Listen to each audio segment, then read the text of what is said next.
Waiting, waiting, waiting. Oh, we are live. What's up, Dean? How you doing, Mr. Pickles? Ah, Dean. I'm tired.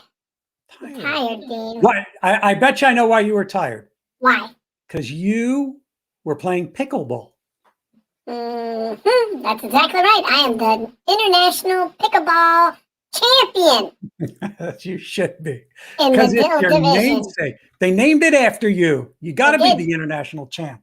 People whack balls with mallets or whatever they call it, and they think of me. They're paddles. Yeah. Many a ball has been smacked with a paddle in my name. Pickleball. And it's worse when you're not looking. Mm-hmm. Absolutely. Well, we actually have a plan for the show today. We had a plan last week when we answered a question, and it went downhill from there. Oh, it was a good one. So we have a couple questions. What's up, Eugene? And Nilesh is here. I hope I said that right. Nilesh. Glad you're here. Yeah. Nilesh. I like that. That sounds exotic. Diego Fo Rodriguez is here. I'll paddle the next ball in your honor. Nice. See, we even got people smacking balls when they're thinking of us. At least they're thinking of us. Doesn't matter how. So, interesting story. I was a young cub columnist with the newspaper, and I was really excited. It was the first year that I had been writing for the newspaper. I had gotten syndicated to a newspaper in Idaho, of all places, and people were starting to pick me up online. So I had a lot of what do you want to say? I had a lot of my self-worth was tied up in the fact that I was writing for the newspaper. So I went to a Christmas party, and the deputy editor of the newspaper, which a guy named Rusty Carter, super good guy, and he as far as I was concerned, he was the editor, because I only ever met the real editor of the paper once. His name was Bill. I don't remember his last name, but I'll tell you a different story about that later. The second time I met Bill and pissed him off, but Rusty was there, and I was like, "Hey man, how's it going? Everything?" He said, "Yeah, I'm good. Hey, I got a complaint about you." I was like, "Oh crap, dude, really? Now? Oh man, it's Christmas. I don't." Like this whole thing flashed in front of my eyes, like, "Oh, he's not gonna let me be write a newspaper column anymore," and all this other stuff. And I said, "Oh man, I'm really sorry." He said, "I'm not." And you talk about a pattern interrupt. I said, "Okay, you're not. Why are you not upset?" He said, "I don't care if they're pissed off or happy. It means they're reading." Yeah. And that was a real lesson. It's, love me, hate me, there's no money in the middle. I don't care if what we write in the paper is pissing people off or making them happy. They're reading it and they're buying the paper. Yeah. That's what matters, at least in the paper business. Anyway, I digressed a little bit, but I always remember that that was a big deal. So, and that, people are. That's all you want is people talking about you. Right. If they're talking about me, they're not talking about somebody else. That's right. And Dan Kennedy said, "Any place is better to be than the middle." Exactly. He also said, if you haven't pissed somebody off by lunch, you're not marketing hard enough. Yeah, that's right. If you're not getting 17% refunds, you got to market harder. That's true. All right. So we have questions. We have something that people asked. Mm-hmm. What do you got, Dino? I forwarded you the email. Yeah, we do. So you do it. We have two really, really good questions. Okay. And the first one is, they're both from Peter. Peter asked this question. Pedro, maybe? Maybe Pedro. Maybe Peter. Maybe Pietor. Maybe Pietra. Pietra. Okay. Pear. Okay. So the first one is probably directed to you, but I have an answer to this as well. Oh, okay. It says, regarding funnel scripts, That's how Oh, it starts. okay. Regarding funnel scripts, Okay. I see that there are scripts that ask the same question. Why is the purpose to answer something else that is being asked in other scripts? So why are we repeating the same questions in different scripts? Because those questions elicit the building blocks used to assemble said scripts. So instead of me forcing you to learn an entire framework, all I do is pluck the parts out of you and then plug them into the framework so you get the result without even really understanding how you got the result. That's the magic of funnel scripts. Right. That's my answer. So the basis of funnel scripts are these two books right here, right? These are the two books. And Russell created certain frameworks. And a lot of the questions in all these different frameworks are similar. Not exactly the same. In some they are the same, but they're similar for a reason. It's because of simplicity. It's because as human beings, we respond to certain basic things, which means you don't have to get clever. You don't have to make stuff up because the same questions, because that's what funnel scripts does. It asks you questions so that you respond to the answers that are directly related to your audience, to your avatar, to your product, your office, or to your service. So it's called being and breaking everything down to its simplest building blocks. That's why Jim, Mr. Pickle's friend and mentor, has those Lego blocks. And what are they? They're in primary basic colors. They're in blue, red, and yellow. Just like the questions. There you go. So that I like to tell everybody, that was a great explanation, Dean. That was wonderful. Well done. I like to tell people, and just to add on to that one little thing, I don't have 20 years to teach you all the frameworks. So what I did was I baked all the frameworks into the software, and all I need to do is ask you a few simple questions to get the information to plug into the frameworks. And it makes it a lot easier. And you can market and sell using really one basic framework, and you can choose what it is. It could be AIDA, which is attention, interest, desire, and action. It could be hook, story, offer, right? Yeah. It could be, I mean, think about it. It could be the 3 secrets, whatever those frameworks are, they all come back to those simple basic questions because it's necessary to elicit those answers from your audience. So I'm wondering, I just sat here thinking, and this would be fun to do, especially since neither one of us drinks.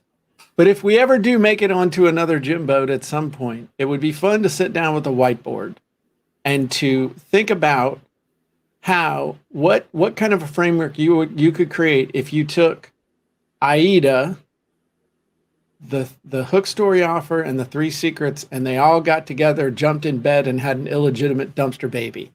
And what would be the formula that you could come up with that would be, it would be like 1, 2, 3, AIDA. I don't know. But anyway, it'd be fun. That'd be fun to kick around and think. We'd probably rediscover. My dad told me a story one time that he and his buddy were sitting around. He grew up on a farm and a ranch in Idaho. And he and his buddy were sitting around and they were thinking about how they could create a portable power unit that could be taken out in the fields, and it could be hooked up to different pieces of equipment and different implements and other things. And they spent 2 hours designing this thing. And then they realized they had reinvented the tractor with the power takeoff. And so it'd be interesting to sit down with the hook, story, offer, AIDA, and the 3 secrets and rediscover something. Sure. I think it would be great. You've got core desire, unique mechanism, new opportunity. Another framework. There are so many. Why? Because they work. Who are you? What do you got? Why does it matter? Yeah. Show them, here's what I got. Here's what it'll do for you. Here's what I want you to do next. Right. Okay. Anyway, All right. what's the next one? Question number 2. I have built a funnel for Prove It, for the Prove It product, which is a keto network marketing product. Okay. I have done 3 landing pages so far and no sales yet. And the funnels that he's tried are, he's done it to a cart funnel. First page is a video and the products that are available plus the order form. 2, a product launch formula plus the order form. And I don't know if I should send them directly to the order form with a video. Okay. So go ahead, Jim. No, I was just going to say, in one thing I would say is that if you're integrating it all with your distributor supplied website or link or something through the MLM company, those things are notorious for destroying sales because they're so worried about compliance and legal stuff that those are like anti-sales websites. Sales prevention sites. Yeah. they're like birth control of sales sites. You know, I don't know if you're trying to integrate that, if that's the order form you're trying to send people to or not, but I hope not. The biggest thing I would say is that most people, when they try and sell supplements, they try and sell anything like that, they fall into the trap of selling what it is instead of what it does. And it's a commodity-based thing. And a lot of people, when something's a commodity base, I don't know if you do this, Dean, but if I see something that's in a cart funnel, or if I see something that's, you know, it's a commodity. It's obviously a commodity. I will immediately go over to Amazon and see if I can buy it there and have it shipped from Amazon. Then I don't have to put up with any BS from going through somebody's funnel. Do you ever do that? I will do that. Sneaky Pete. Yeah. I do that. I do that when I see stuff on Facebook. I do that pretty much when I do anything. Yeah. And it depends. And that just shows, okay, so what you just said is very revealing about you and your buying behavior. And you just admitted you do it too. I do. So Okay. myself, it's not a good or bad thing, Jim. I ain't pointing a finger. I ain't castigating. we're just 2 bozos trying to get by, you know? Okay. So when you hear stuff like that, Peter, now you have to deal with somebody like Jim's buying behavior and my buying behavior. So is your landing page, do you want to attract a customer like us? Well, probably yes, you do, because that's what your competition is. It's Amazon. It's another site. It's ClickBank, where they sell other keto products. So you have to figure out, and since Jim and I can't see your ads, we don't know how you're getting traffic to the landing page. So our head is easily going, are you going after the right audience? Who are you going after? Who's your audience? That's what I would ask first. And the second thing is if you've got, what's your offer? Because most likely, as Jim was alluding to, you're probably selling a commodity and a product. Well, I don't know what the compliance issues are for Prove It. And a lot of times these network marketing companies have certain marketing rules and regs that you have to stick by. You can only market the way they say.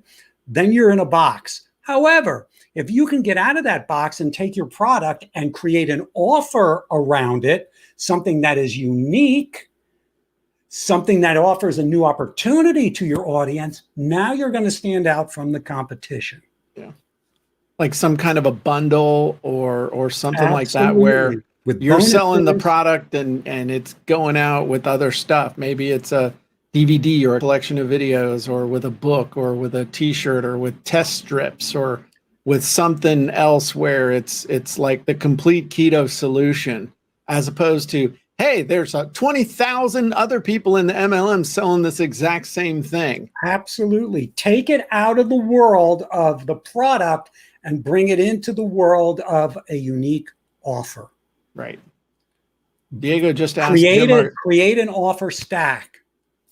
are you a lay down sale? I'm actually a really, really easy person to sell. If you do it the right way, I feel compelled to buy. I'm like, oh, this is a great offer. I need to buy this. It's like out of respect. Oh yeah, marketers are the easiest audience. We are the easiest sell on the planet if that offer is like, well, this is a no-brainer, because we're not thinking of the money or the cost. We're just thinking of, is this what I need? Is this what I want? Is this going to save me time? Is this fast? Is this easy? Is this the solution? Right. Give it to me. Just ship it to me. Yeah, I got clipped for $3,500 day before, or Friday, with some stuff that I bought that I was just like, yep. I mean, they got me on the phone and I was like, yep. Oh, you're going to need this adapter and this. Yep. Yes, I will. In fact, I even asked the guy when we were done, I said, what else do I need? I mean, I'm here. I got my credit card out. What else do I need? He said, oh, well, if you're doing this, you might as well get this too. And I said, yep, you're right. Yeah, you're right. I don't want to talk to you again. Yeah. So just send it to me. Yeah. That was it's worth it to me. It's worth $3,500 to me not to talk to you again. Right. Just to know this is handled, and we can both go on our merry way. Exactly. So that's one of the disadvantages of the whole MLM thing, is that A, everybody else is selling the exact same thing. B, you have restrictive marketing practices put on you, and so you've got to figure out a way to stand out. I highly recommend that you get a copy of Russell's Network Marketing Secrets book, or is it Network Marketing Secrets, or is it MLM Secrets? I think it's Network Marketing Secrets. And the first thing that Pietra says is that I've done 3 landings so far and no sales. So what that says to me is that what you're couple of things. What you're offering isn't compelling enough. Or it's the wrong audience. Or it's the wrong audience. Or if you're sending traffic to it, wherever it's coming from, the message in your ad, between the ad and the landing page, there's a disconnect with the messaging. They need to be congruent. They need to be the same. I mean, really, before you start working on that offer, I'd tell you to work on that avatar. Make sure you have, it's not just someone who wants to lose weight. You know what I mean? Because that ain't it. But if they're clicking on the ad and they're going to the lander and there's no sales or there's no opt-ins, then the ad's doing its job. If you're getting a lot of people, if it's just 1 or 2, then you're going to need to find, like Jim says, you're going to need to find your audience by spending time on your avatar. But the ad's working because it's getting people to the landing page or the sales page or wherever it is, and your sales page messaging isn't in alignment with the initial message that got them to that landing page. Yeah, I would tell you to get this. Go get this book. Go get Russell's. This is like if .com Secrets was a graphic novel. That's kind of what this is. And then it's aimed at the network marketing industry, but it's really good. And one of the best things, like a hidden gem that Russell talks about in here, is the demo script, which I actually created a funnel script inside of Funnel Scripts for here inside the content creation scripts. The demo script is based on that section inside of the Network Marketing Secrets book. And it's an amazing script. It changed my life as far as the way I look at demonstrating a product. So, and that's inside of Funnel Scripts, and anybody can use it. It's not just for an MLM product, it's for any product, but that's the only place I've ever seen Russell talk about that actual thing. So it's the pattern he learned from Billy Mays. Very cool. After watching all of his infomercial videos over and over again. Yeah. You can learn a lot, though, by watching people, what they do, the patterns. Everybody has a pattern. Everybody has a tell. Everybody has a default framework that they go to, that even if they don't realize that that's what they do. I had a really great meeting with a person who is absolutely outstanding on telephone sales, and just, for high ticket phone sales, closing high ticket sales. I mean, we're talking $50,000, $100,000 sales over the phone or over Zoom. And this person, I don't have a script. I don't have a script. I don't have a script. Nah, I don't have a script. I just get on and talk to him, and this other stuff. And I said, oh, okay. And so then I said, okay, well, I've responded to this funnel. What would you say to me? And I literally saw the switch flip. And then he took me through a process. He didn't even realize that he was taking me through a process. So then I had him do it again with a different role play thing and a different thing with role play. It was the exact same process every single time. And it was so simple. It was all the BS that people want to add on to stuff in sales. There was none of that. It was just straight magic. And that's something that we all think that it can't be this simple, especially even with sales copy and stuff too. If one page is good, then 15 pages is better, because by God, I'm gonna walk them all the way up, kill them with knowledge, and I'm gonna make them understand everything. As opposed to right back to Pedro's very first question, where you said just keep it simple, keep it super simple, and keep the message very, very refined and very personal to them. Get the emotions revved up, and just do it. Don't add layers and layers and layers and layers of crap, because you think that's what's going, the more complicated you make it, the more valuable it's going to be, period. Right. Well, people buy two things, right? They buy trust and they buy status.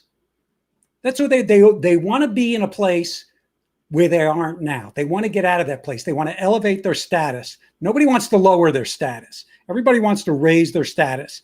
And two, to do that, they got to know, do I trust the person? Do I trust the product creator? Do I trust the product itself or the service itself? Then they're buying you, and they just want to feel confident that what they are getting is at least going to give them a result. Yeah. You're not responsible for giving them the result. They have to do it. They have to change a certain behavior that they've got, or a belief that they've got, in order for that product, that service to work for them. But if they have the confidence in you, you've made their job that much easier. Yeah. You've, like Jim said, used the word, there's a switch that goes off that I go, I can do this. Yeah. This will work for me. Yeah. Well, thank you, Derek. I appreciate that. Diego, if you have something you'd like to pitch us on, hit me up in the help desk. It sounds interesting. Derek says, Jim, I'm taking the 7-day ebook challenge. Awesome. I'll be excited to see what you got when you're done. I'm taking the 700-day ebook challenge. No, you're not. So that's about normal. It'll take people about a year and a half. It's about 700 days through 2 years. 2 years. Okay, so excuse me. I need more coffee. What else you want to talk about? Anybody else got any questions or anything, or did you have anything that you wanted to talk about there, Dean? That's interesting. We're talking a little bit about avatars. So okay, I've been doing all of this work for Russell and ClickFunnels, and creating all these different avatars for the different audiences that we're looking to reach, and it's no big secret. I mean, ClickFunnels is the #1 sales funnel sales platform on the planet. And it's ubiquitous now. They're the category kings of what they do. And in order to get there, you have to know your audience. And now it's the company's at a place where we're really dialing in the message. Who are we talking to? Which audiences, which parts of the market are we talking to? Because, ClickFunnels, you could say, oh, that's for everybody. However, you got to reel it in a little bit. You have to reel your message in so you can speak directly to that audience. Because e-commerce has a little different need, a little different spin than somebody that's in the let's say the blogger and the influencer space, right? Or it's different than somebody that might be in the e-com space. So we're working on all those things. And Or someone who's a coach or a speaker or a coach, an author. a speaker, author, consultant. Absolutely. Yeah. So I'm having opportunity now to, and if you look at it, it's trying to sell with all these different avatars. We're trying to sell the same. We're looking to sell the same product, which is ClickFunnels, a 14-day trial. That's how it starts.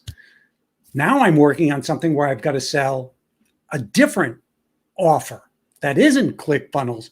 So now it's refreshing because I'm looking to go after a different avatar. So my head's got to switch a little bit because there's something in ClickFunnels that in funnel scripts that you'll notice. If you when you go inside and you log inside of funnel scripts, you'll see there's an avatar profile and there's a product avatar profile. So this is very key. One is for your avatar profile, you think, okay, I've got an offer. Who's my ideal audience? From the product avatar side of things, you're starting with, in my head, and Jim, you created this, so you could tell me where I'm going with this. I could be completely off my rocker here, but if I'm looking to sell ClickFunnels, I'm thinking about the offer first. Who would this be good for? Who would be my ideal product? Instead of thinking, who's my ideal audience? And let me create the perfect offer for them. You see how that's different? So, and when I go after the avatar for like ClickFunnels, I've done it both ways. I've started with the product first and think, okay, who would this be ideal for?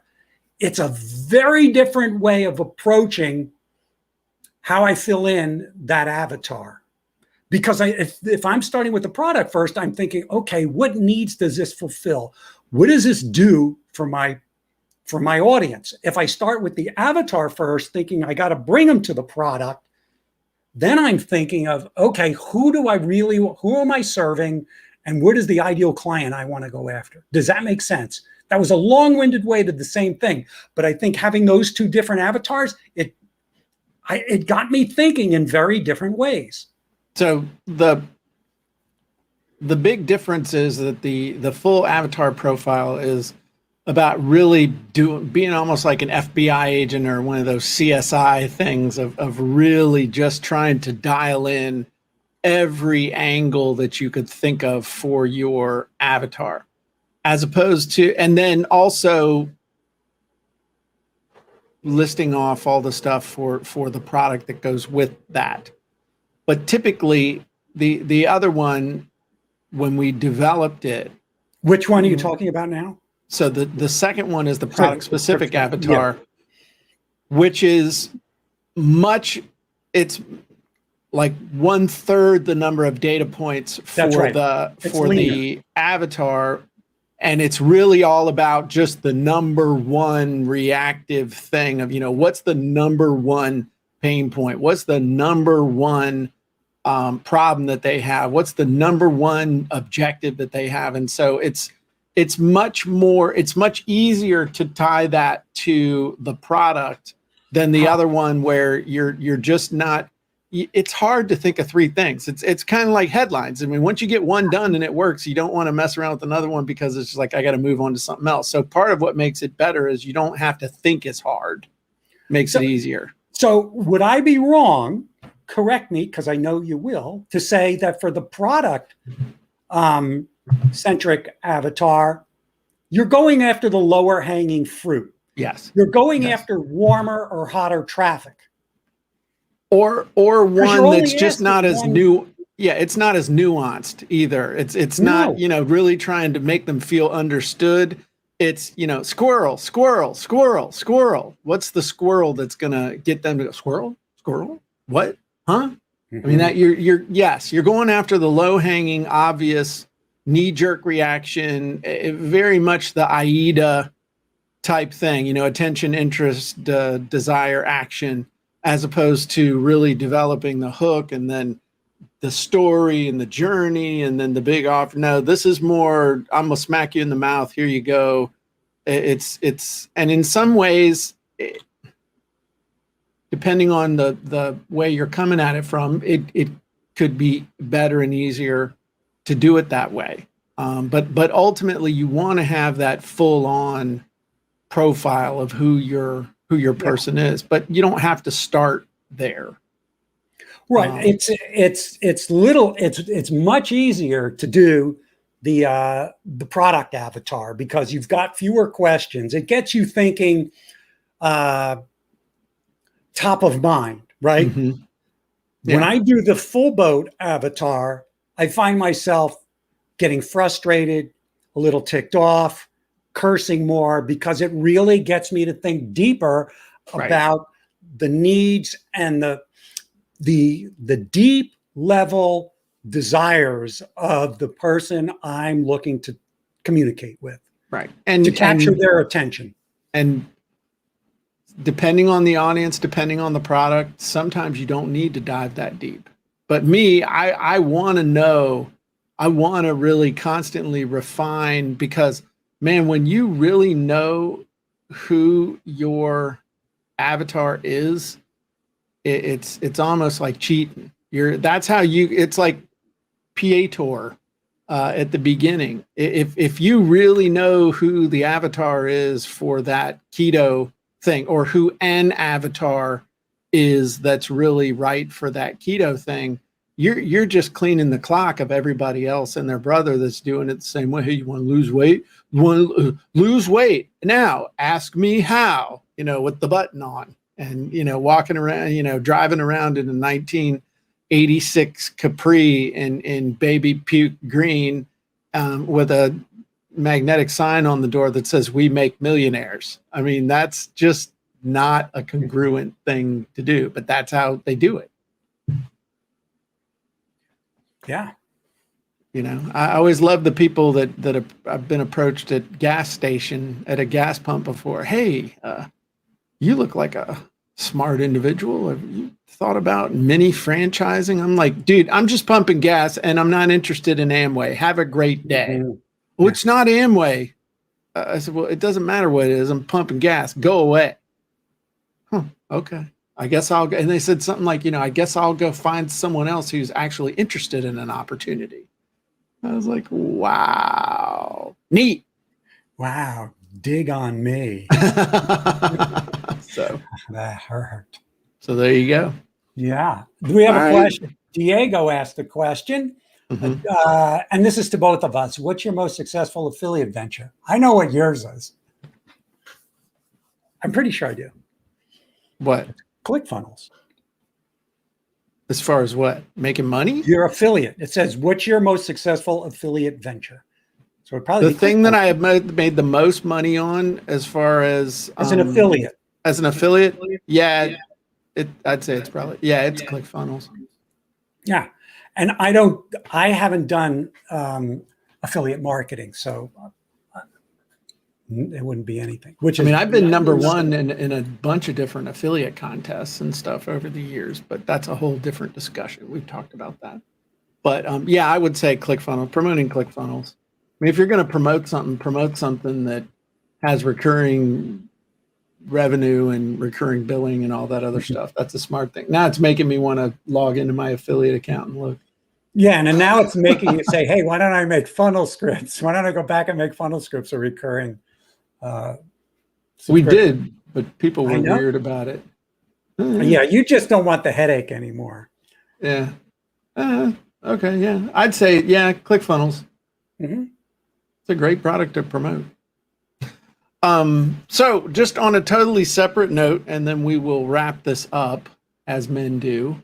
What do you think about the fact that Jeff Bezos is launching himself into space? You think that's a smart idea? Yeah. Well, he just, Branson did it last week and then Bezos just did it. So I let them, it's the billionaires game right now. And I think the more people go into space, the better.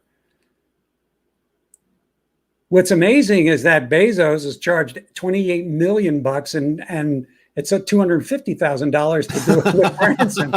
What are you going to choose? Huh? You both get to go into space. Now, it's a commodity now. I don't think, yeah, really. Hey, yeah, but I don't know that the cheapest guy is the best guy. You know, it's like Nick and Tony's Auto Body and Rocket Service. Both guys went up. Both guys came down. Oh, he ain't gone. Bezos hadn't gone up or come down yet. I thought he did. No. When does he leave? I thought it was tomorrow. I thought I saw a picture in the paper.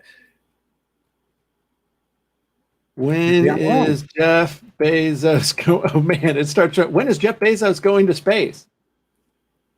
Jeff Bezos. Oh, Jeff Bezos and his crew successfily completed a space flight 11 minutes. 15 minutes yesterday. ago. Okay, so no, it's just 15 minutes ago. Yeah, I just saw the picture in the news. Okay, 11 minutes. How long was he in space for? 11 minutes. Oh dear God in heaven. 28 million for 28 million for 11 minutes, or 250 grand for about 5 or 6 minutes. What's his face? Hell, for 500 grand, you can get the same thrill and go twice. Whatever. Oh my God. 250,000, 28 million. Would you do it? Here's why now. This is a good call. I might do it. When my kid was growing up, I wouldn't do it because there's no way I would take that risk as a dad. Ever. That's but that's me. I'm a parent and that's a priority to me. So plus I'd only do it with my wife's support or to better yet, if Elaine wanted to go together. Because if something's going to happen, we'll go together, to the next planet.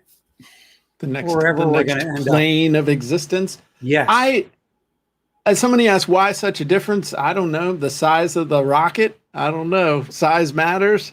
It's just different. There's a different framework for how they're getting into space. Now, don't you want to know if your armrest has a cigarette ashtray in it?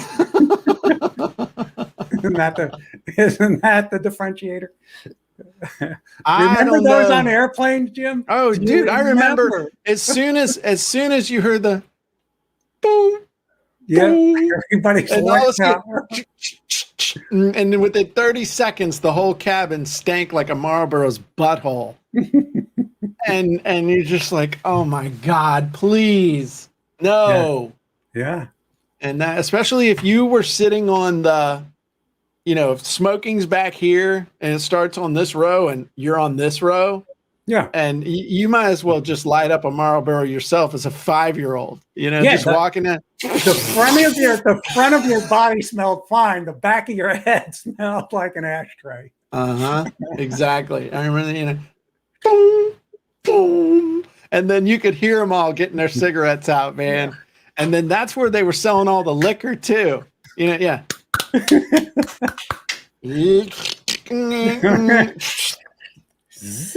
And then everybody's getting their vodkas and whiskeys back there in the back, and all the old ladies are talking like this. Hey, and then you think about forced oxygen and people with lighters. Who designed that? That was still back in the days when everybody was. We used to put ramps on with our bikes on the sidewalk and stuff, and skateboard without helmets and. The fun days. Yeah. Back when you didn't know didn't know you could potentially get killed. They didn't have fences up around pools. It was like, if you're that dumb, the Darwin Award can be won. There ain't no pill for stupid. Yeah. So, oh, well, all right. Well, that's all I got. I hope you all enjoyed the Jim and Dean show, the Dean and Jim show, the J&D show. We'll be back next week with a similar show, equally as organized. You got to book a cruise for the spring. Are you thinking about it? For what? The Jim boat. Nope. The Jim boat is going to be November 2022. We've already got everything squared away. We know what ship it's going to be on. But it was just we were going to do it in November this year, and then there's just too much baloney going on now. I'm glad we didn't, because it would have gotten canceled with the way they're jerking around. And then in the spring, I was just thinking, let's give it a year to settle down. Mhm. so that the the polecat variant or the skunk weed variant, or when they run out of Greek letters and then they move on to farm animals, the lemur variant. At some point, everything will just kind of have to go. Then we'll find something else to fear. Well, that's fine. Remember when everybody was worried about Zika? You I remember know. Zika? Where I remember the 80s. People were just terrified of Legionnaires. Legionnaires and AIDS, and then Zika, and then there was anthrax. Yeah. Right. West Nile, dude. Remember when everybody Yeah. was going to die from West Nile coming from the Everybody was going to die at Y2K. Yep, Y2K, where all of our brains and teeth fillings were going to blow up. But Zika, West Nile, Ebola. Mm-hmm. I mean, come on, man. I'm Yeah. I'm aching for the days of Legionnaire's disease. Just that.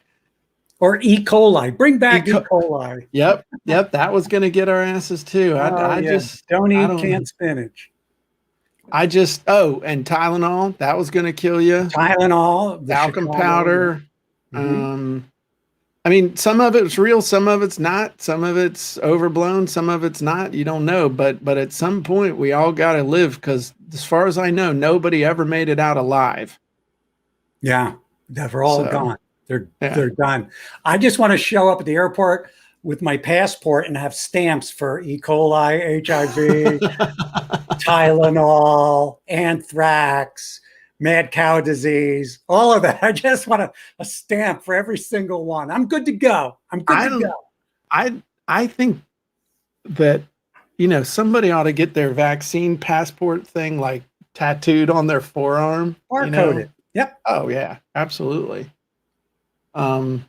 Anyway, but great question, and definitely mark your calendars for November 2022. I'd say if we can't do it then, we'll probably never do it ever again, and like nobody will ever go on a cruise. Yeah.